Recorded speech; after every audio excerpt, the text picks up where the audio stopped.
그럼 신정준 감독님, 조동관 촬영 감독님, 김지석 배우님 모시겠습니다.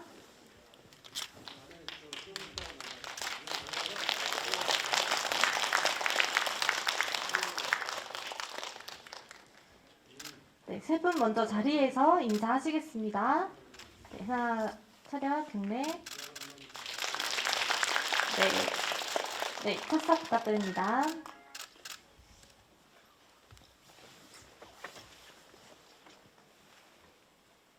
네, 그럼 오늘 참석해주신 기자님들께 신정준 감독님부터 차례대로 간단한 인사 말씀 부탁드립니다.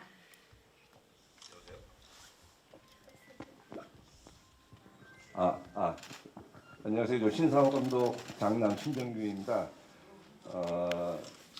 겨울 이야기를 개봉을 하려고 참 많은 노력을 했었어요. 근데 또 이 코로나19가 오는 바람에 또 더 좋은 큰 영화들이 많다 보니까 자꾸 미루다가 결국 이제 이렇게 날짜를 잡았습니다.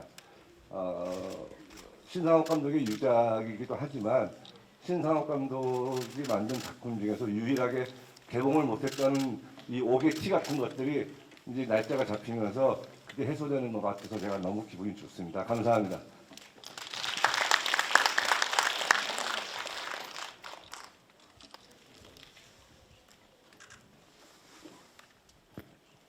안녕하세요. 김지숙입니다.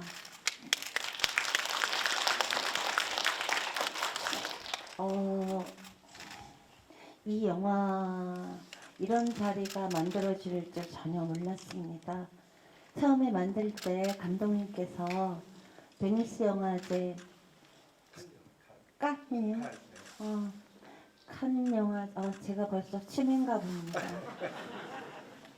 칸 영화제에 출품하시겠다고 하시면서 한국에서는 상영을 그때는 안 하신다고 하셨어요. 그리고 편집이 그래서 잘 진행이 안 됐던 그런 상황이었고, 저도 이제 잊어버렸죠. 20년 전 영화니까. 그러고 있었는데 오늘 감개무량하게도 이렇게 여러분과 함께 이 영화를 보게 됐네요. 지금 여기 신 감독님이 안 계시다는 게 좀 실감이 안 나는 그런 자리인데, 네, 지금 감정을 뭐라고 말을 해야 될지 잘 모르겠습니다.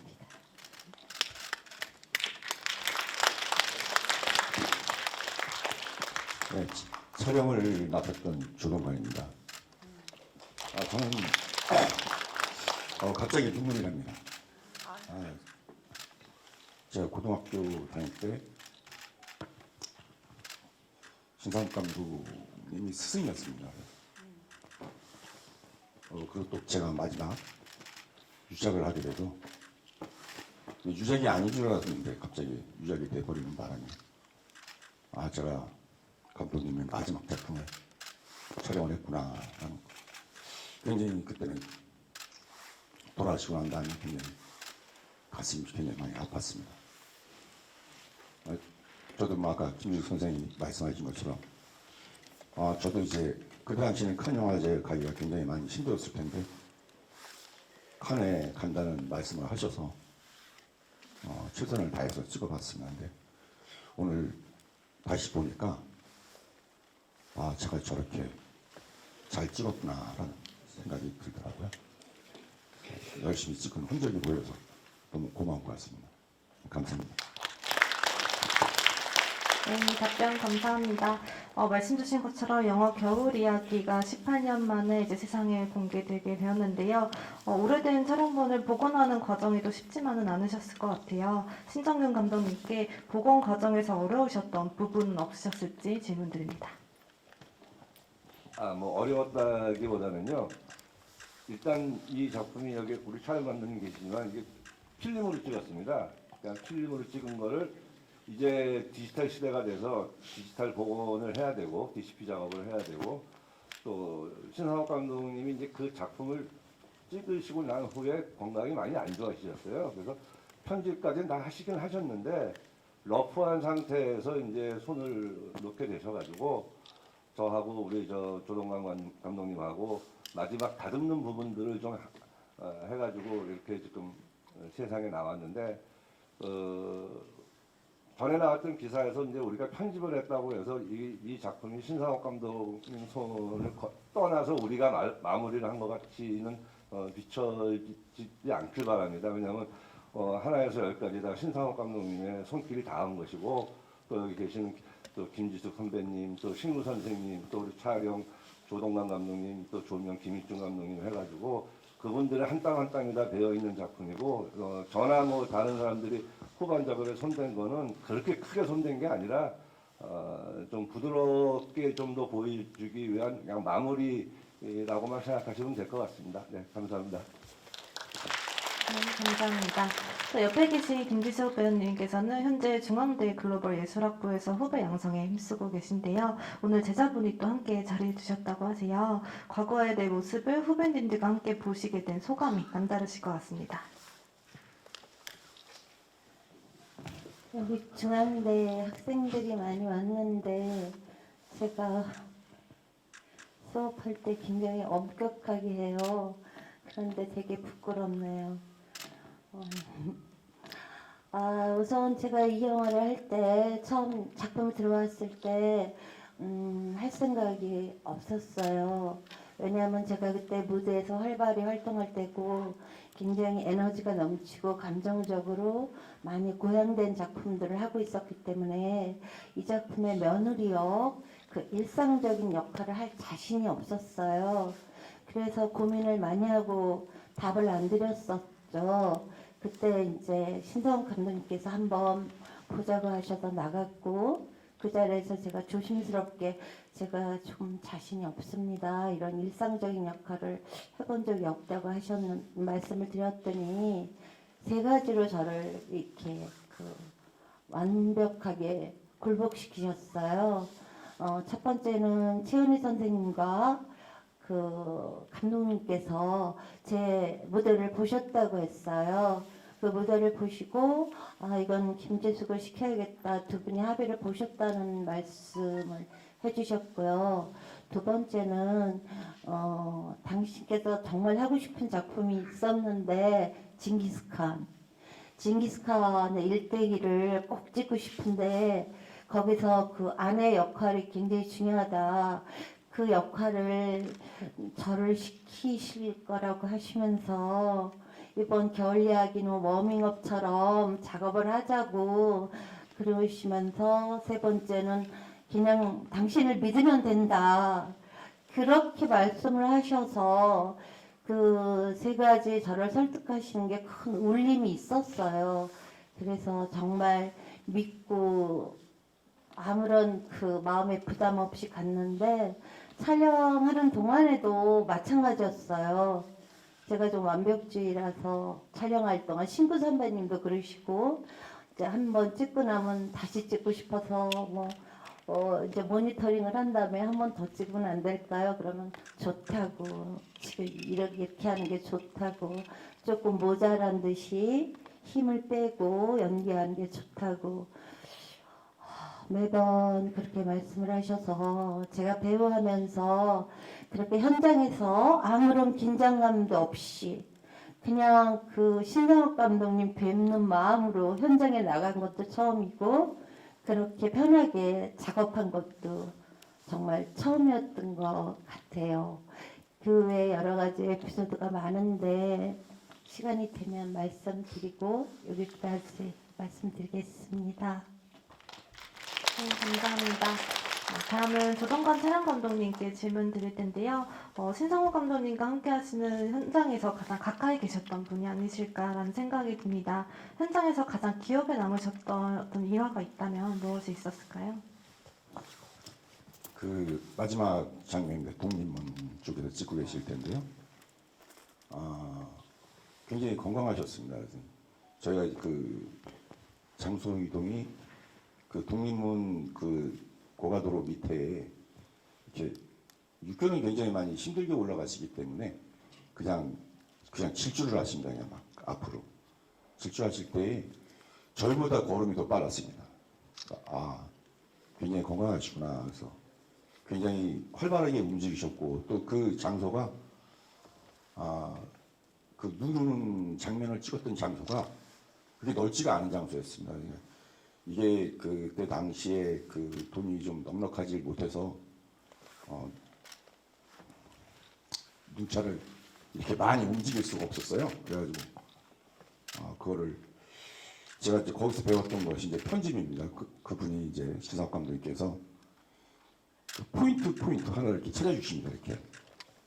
근데 이게 거의 그 독립문에서만 찍었던 그 사거리 밑에서 찍었던 것이 거의 한 1km 이상을 간 것처럼 그 편집 각도를 정확하게 찍어주시고 꼭 여기서 찍어야 된다라는 말씀을 하셨습니다. 그래서 그거는 저는 이제 좀 많이 배웠습니다.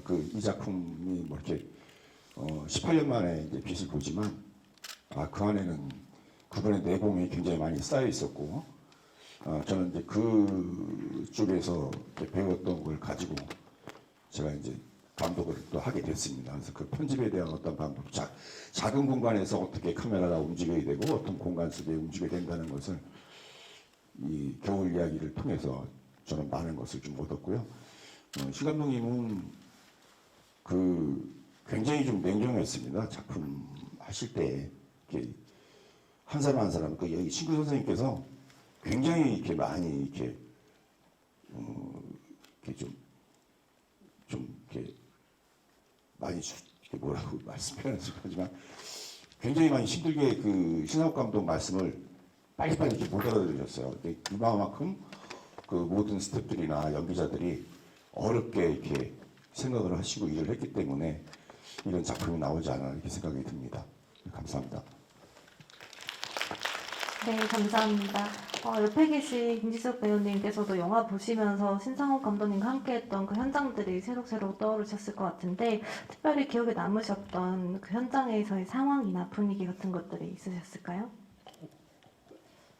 저는 그 현장이 굉장히 열악했고 제작 여건도 상당히 열악해서 사실 많이 힘드셨을 거예요. 그런데 제가 기억나는 장면은 굉장히 재밌는 에피소드가 하나 있고 하나는 아름다운 풍경이에요. 그 재밌는 에피소드는 뭐냐면 저희가 꼭 식사를 매일 만두를 먹었어요. 거기가 주택가였고 음식점이 별로 없어서 기억나세요, 선생님? 거의 저희 만두를 많이 먹었는데 그것에 대해서 신구 선배님이 어느 날 왜 이렇게 만두만 먹어? 이렇게 하셨어요. 그랬더니 신상욱 감독님께서 이 만두의 맛이 당신 고향의 만두 맛이라고 참 맛있다고 그렇게 말씀을 하셨어요. 그래서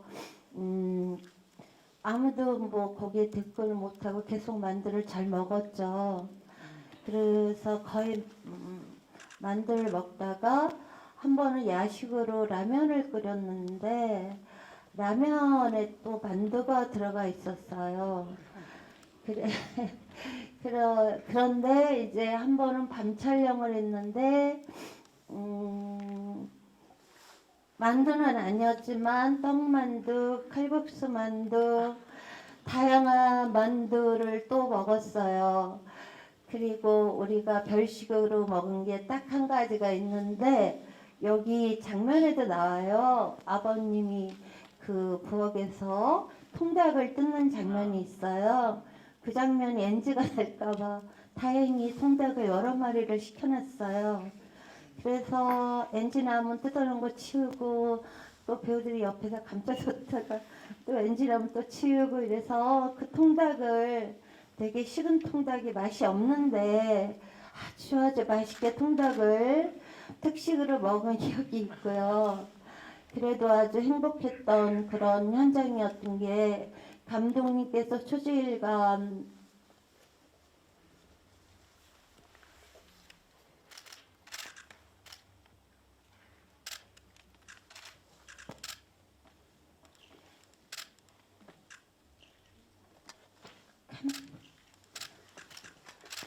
카메라 뒤에 서 계신 모습이 너무 멋졌고요. 배우들한테는 잔디 일르셨지만 늘 러프하게 배우를 굉장히 편안하게 해주셨는데 스태프분들한테는 굉장히 힘드셨을 거예요. 위장생 포커싱 같은 데는 굉장히 예민하게 스태프분들한테 요구를 많이 하셨고 거기에 누르는 씬도 저희가 특수 촬영을 했는데 처음에 할 때는 이렇게 비눗방울이 막 날리는 것처럼 보였어요. 그래서 감독님이 굉장히 그거 마음에 안 든다고 하셨어요. 눈 같지 않다고 많이 그러셨고 그랬는데 이제 모니터링을 하신 다음에 좀 눈 같은 느낌이 드네 해서 넘어갔던 기억. 그리고 집이 굉장히 오래되고 노후된 집인데도 늘 이제 답답해 하셨던 게 좀 더 정감이 안 생기는 정감이 없다 그런 부분을 많이 얘기하셨고 제가 이 촬영을 하면서 가장 아름답던 풍경은 그 현장에 최은희 선생님이 오셨을 때예요. 그 중요한 장면이 있을 때마다 최은희 선생님이 오셨는데 그 두 분이 그 장면을 위해서 카메라 뒤에서 막 이렇게 그 의논하시는 모습 너무 부럽고 나는 죽어도 저런 풍경을 내 인생에서 담을 수 없겠구나. 두 분 삶의 여정도 너무 잘 알고 있으니까 너무 아름답고 제 인생에 굉장히 각인된 모습인데 그 최은희 선생님이 오시면 현장 분위기가 좀 부드러워지죠. 그 중에 이제 하나는 그 신우 선배님이 굉장히 열정적으로 연기를 하시잖아요. 그러면 그 신상욱 감독님께서 힘 빼라고 연기하지 말라고 자꾸 그러셔요. 저한테도 물론 그랬고 함께 촬영한 모든 배우한테 힘 빼고 연기하라고 연기하지 말라고 그렇게 말씀하셨는데 최은희 선생님이 아주 속 시원하게 옆에서 한마디 해주셨어요. 연기하러 온 배우한테 연기하지 말라 그러면 이 배우들 어떡하냐고. 그래서 현장 분위기가 참 좋았던 그리고 그 두 분의 그 작품을 위해서 담수하시던 결코 잊을 수 없는 아름다운 선배 작업인의 모습 네 그게 제 인생에서 또 이 작품에서 가장 아름다운 풍경으로 기억에 남을 것 같습니다. 네, 답변 감사합니다. 정말 고 신상욱 감독님 기념하고 추억할 수 있는 영화 겨울 이야기에 대한 이야기들이 아닌가 싶은데요. 이제부터는 마이크를 이제 객석에 계신 기자님들께도 한번 전달드리도록 하겠습니다. 혹시 질문이 있으신 기자님들께서는 손을 들어주시면 마이크 전달해드릴 수 있도록 하겠습니다.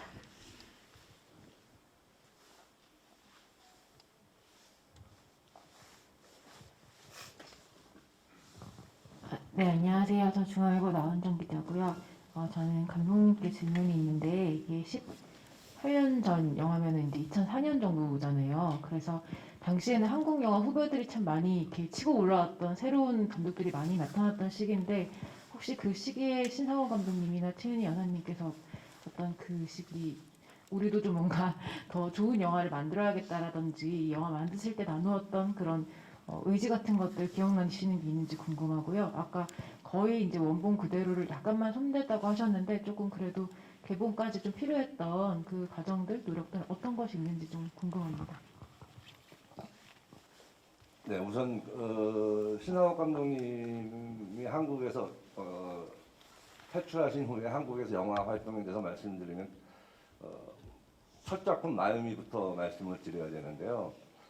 마유미라는 작품은 아시다시피 그 칼기 폭파 사건을 영화화한 건데 그 작품을 하게 된 동기는 그 북한에서 탈출을 했음에도 불구하고 뭐 자진월북이 아니었냐 이런 말들이 많았기 때문에 아버님께서 그래도 탈북 후 첫 작품은 그 좀 반공 영화 비슷한 걸 하나 해줘야 되지 않겠냐 이걸 또 이렇게 만들어야지 다음에 또 정부를 좀 비판하는 영화도 만들 수 있지 않겠냐 해서 마유미를 만들고 그 다음에 증발을 만들었습니다. 증발이라는 영화는 그 김대중 납치 사건을 영화화한 건데요. 불행하게도 그 두 작품이 흥행에서는 좀 실패를 했어요. 그 두 작품이 실패를 하면서 신상욱 감독님이 국내에서 작품하는 데 있어서 투자금을 받는데 굉장히 좀 어려움을 많이 겪으셨습니다. 그리고 그 당시에는 그 대기업들이 영화 산업을 이끌던 시대였거든요. 뭐 삼성 영상사업단, 뭐 대우 영상사업단에서 대기업들이 주도하던 시대인데 거기에 영화 담당하시는 분들이 보통 30대 초반이 이제 뭐 팀장, 과장 하고 있었는데 신상옥 감독님 상대하는 걸 싫어해요. 너무 어려우니까. 젊은 감독 만나면 자기네들 마음대로 할 수 있는데 신상옥 감독한테는 굽신굽신해야 되니까 돈을 주면서 굽신해야 되니까 신상옥 감독님이 투자를 받는 데서 굉장히 어려움을 많이 겪었습니다. 그리고 그러기 때문에 어떻게든 뭐 영화를 하시고 싶으셔서 겨울 이야기 전에 한 작품을 사실 찍다가 중단한 작품이 있어요. 그 작품은 그 돌아가신 고 강수현 씨가 주연을 했고 최보람 씨하고 박인환 씨가 같이 주연한 방문이라는 영화가 있었는데 그 작품이 정말 그것도 초저예산 영화임에도 불구하고 제작비가 없어서 조달이 어려워가지고 촬영을 한 3분의 2 찍고 중단한 일이 있었습니다. 그래서 이 겨울 이야기도 너무 어렵게 돈을 조달해서 뭐 남들은 신상옥 씨연이가 뭐 굉장히 부자 감독, 부자 배우인 줄 아시는데 그 영화 투자를 받는데 굉장히 좀 힘이 들으셔가지고 아까 우리 김주식 선배님께서 말씀하셨지만 촬영 현장이 굉장히 힘들고 어려웠을 겁니다. 그래도 그 젊은 감독들, 젊은 영화인들이 치고 올라오지만 그 젊은 사람들이 신상옥 감독이나 뭐 그 세대의 감독들하고 교류를 안 하니까 같이 어떤 어울려서 뭘 할 수 있는 그런 상황은 대한민국 영화계는 그런 상황은 아니고요. 그 다음에 아까 잠깐 덧붙이면 우리 또 김지숙 선배님께서 말씀하셨지만 징기스칸을 정말 만들고 싶어 하셨어요. 그거는 뭐 그냥 뭐 몇백만 불짜리 영화가 아니라 거의 한 5천, 7천만 불짜리 영화를 만들려고 했었고 캐스팅도 여기저기에서 뭐 주윤발도 해보고 성룡도 해보고 했는데 일본 투자자가 있었습니다. 한국에서는 뭐 엄두도 안 냈고 일본 투자자가 있었는데 그 일본 투자자가 그 부동산 재벌인데 그 버블 경제가 거품 경제라고 해가지고 그 일본 부동산이 망가질 때 그 투자를 하는 사람이 돈을 투자를 못했어요. 그래서 결국은 그 징기스칸은 항상 아버지께서 그 싫어하시는 게 뭐냐면 옛날에 뭐 기억들 하실지 모르지만 존 웨인이나 이런 사람이 징기스칸이라고 막 만든 영화들이 있는데 왜 동양의 영웅이 왜 자꾸 서양 사람이 역할을 맡느냐 이러시면서 징기스칸에 대한 그 꿈은 돌아가실 때까지 손을 못 놓고 결국은 미완으로 끝났는데 시나리오만 나오고 또 거기까지 하고 이 영화를 만드는 데 있어서 신상옥 감독님이 굉장히 열정적이셨어요. 맨 처음에는 어머니가 굉장히 반대했어요. 제작비도 너무 적고 당신 나이도 있는데 괜히 몸 상한다고 당신 인생에 있어서 이거 한 작품 안 만든다고 해서 큰 오점이 나는 것도 아니고 하지 말라고 굉장한 반대가 있었습니다. 그래서 결국은 작품 준비는 어머니 몰래 했어요. 어머니 몰래 준비하다가 나중에 탈로 나는 바람에 그냥 같이 하셨는데 이 작품을 이렇게 하시면서 뭐 제작비나 이런 거에 대한 그 열악한 환경에서도 그래도 칸 영화제에 신상옥 감독이 대한민국 최초로 그 칸 영화제 심사위원 하신 건 아시죠?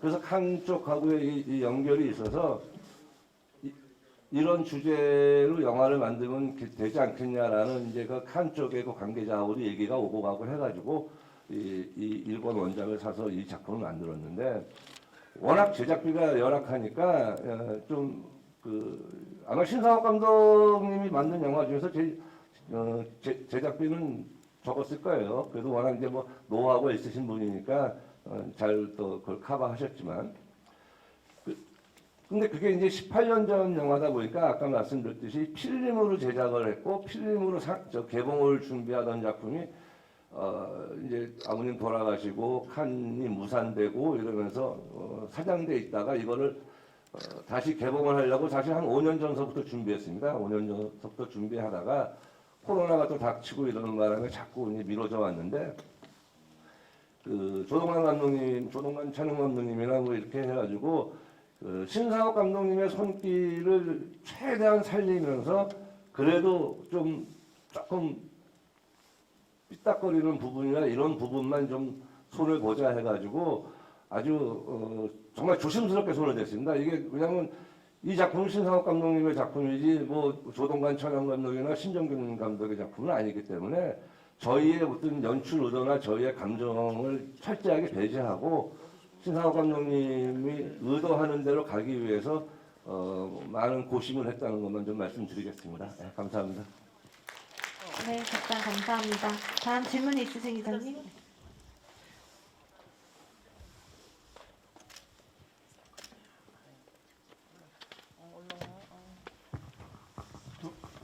김지숙 배우하고 감독님이나 촬영 감독님 두 분 중에 한 번만 답변 주시면 될 것 같고요.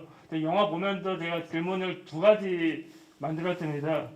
김지숙 배우에게 질문 드립니다. 18년 만에 개봉합니다. 18년이면 강산도 두 번이나 바뀐 시설인데 좀 더 젊음을 간직한 자신의 모습을 보니 감회가 어떠신지 하고 그때의 모습과 이제 나이가 들어 자식들로부터 공경을 받는 자신의 모습을 보면 많은 생각이 있었을 텐데 거기에 대한 가족의 의미에 대해서 한마디 부탁드리고 그리고 감독님이나 사연 감독님에게는 이 영화를 만들면서 관객들에게 전달하고 싶은 메시지가 있다면 또한 치매를 소재로 했지만 내면은 가족의 의미를 담아내고 있어서 지금은 치매가 많이 바뀌고 고령화 시대로 접어들고 그리고 1인 가족화 되면서 출산율이 낮아져 지금의 젊은 사람들에게 하고 싶은 말이 있는지 거기에 대해 답변 부탁드립니다.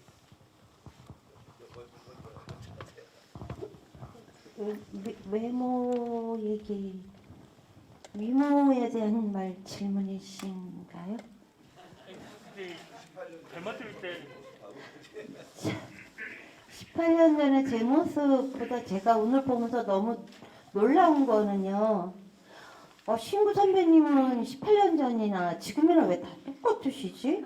왜 이렇게 안 변하셨을까라는 생각이 들 정도로 너무 방부제 배우신 것 같고 저는 그 화면을 보면서 18년 전에 내가 왜 저렇게 밉지? 왜 18년 전에 저는 좀 기대하고 왔거든요. 근데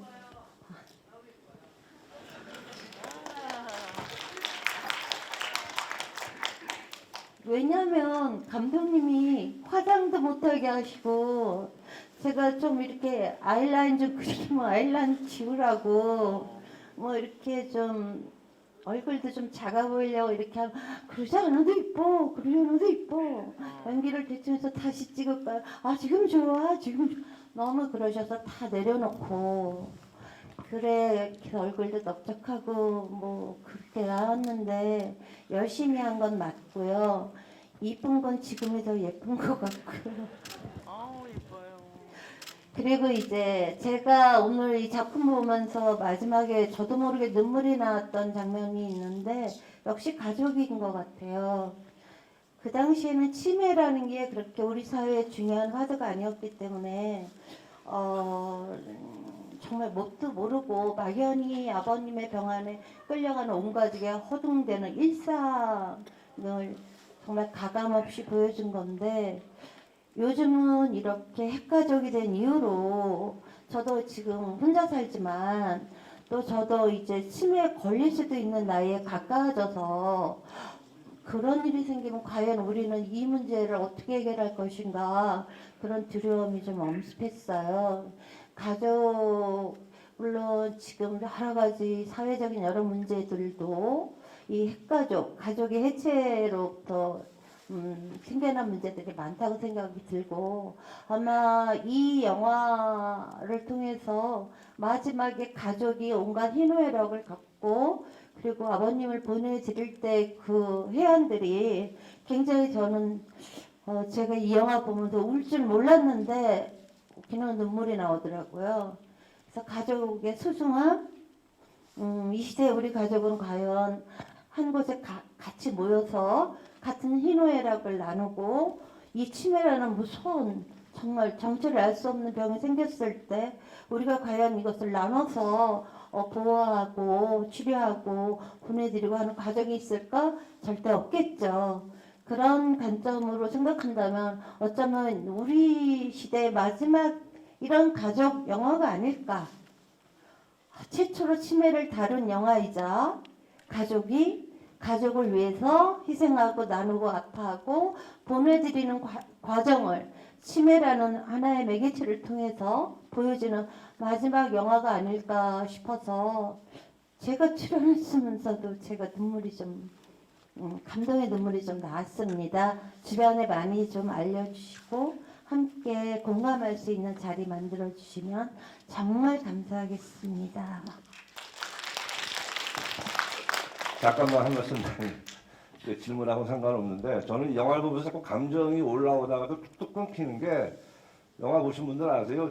저 손주 이름이 정균이에요. 제가 이름이 신정균입니다. 자꾸 영화에서 정균이 하니까 좀 감정을 잡다가도 깜짝 놀라요. 우리 아버지께서 왜 내 이름을 여기다가 극중입으로 넣었는지 잘 모르겠지만 하여튼 제 이름도 지숙이에요. 그러니까 근데 좀 영화를 보는데 자꾸 좀 감정이 좀 끊기기는 하더라고요. 저는요. 하여튼 그런 말씀 그냥 에피소드로 사담으로 말씀드립니다.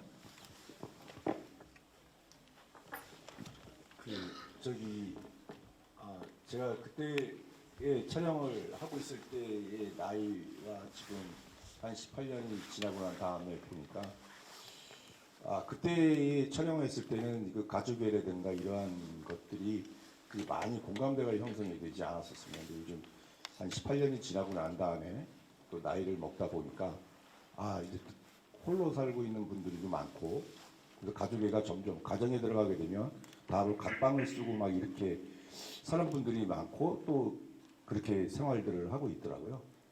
근데 갑자기 제가 오늘 이 영화를 보면서 감독님이 이런 그러니까 한 18년 만에 개봉하게 된 것도 다시 한번 그 가족애를 심어줘야 되겠다라는 것도 있었던 것 같은 느낌이 좀 듭니다. 굉장히 그때 아까 김준 선생이 말씀을 하셨지만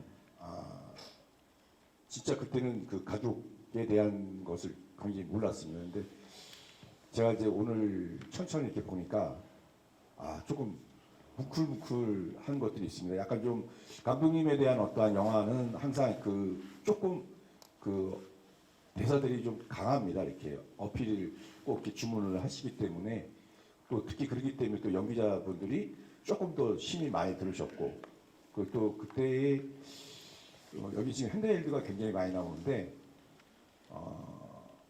굉장히 조심스럽게 찍었습니다. 그래서 거의 NG를 내지 말아야 되고 또 왜냐하면 아까 굉장히 경제적으로 찍어야 되는 그런 현장이 되다 보니까 조금이라도 아껴야 되는 어떤 부분 또 시간에 대한 세이브 뭐 이런 것들 때문에 한 번 신경 써야 될 거를 한 3-4번씩 더 많이 신경을 쓰면서 촬영을 하게 됐어요. 그래서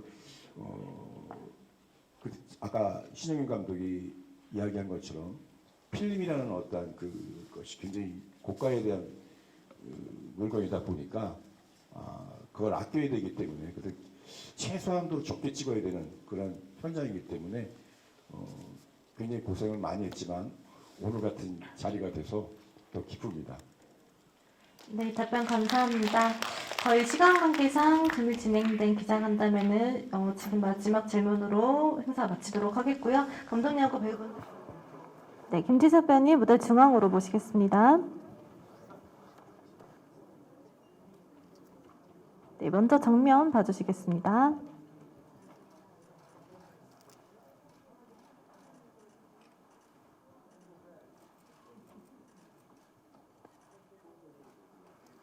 네, 감사합니다. 잠시 자리해 주시고 신정근 감독님, 조동관 촬영 감독님 자리해 주시겠습니다.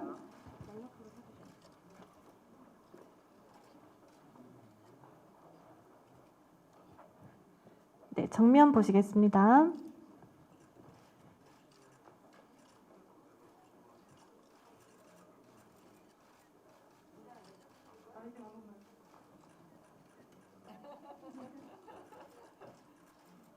배우 내려오세요. 이명희 배우